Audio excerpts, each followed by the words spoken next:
আজকে আমরা দুই ভাই সুইমিং পুলে সাঁতার কাটতেছি। সাঁতার দিয়ে আমরা দুই ভাই এবার থেকে ওই পারে চলে যাচ্ছি।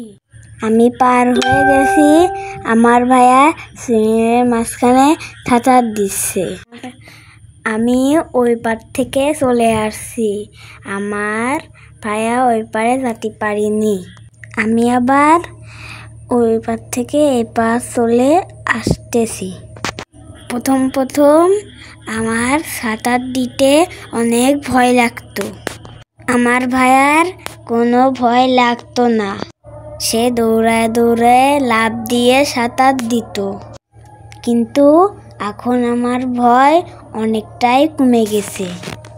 আমি এখন একা একা সাঁতার দিতে পারি। ওই দেখেন, আমি একা একা সাঁতরে চলে আসছি। সুইমিংয়ে আমরা দুই ভাই অনেক মজা করেছি, অনেক বেশি সাঁতার দিছি, 1 ঘন্টারও বেশি আমি আমার ভাইয়া সুইমিং পুলে সাঁতার দিছি। আমি আর আমার ভাইয়া এখন সুইমিং শেষ করে সুইমিং থেকে উঠে বাসায় যাব।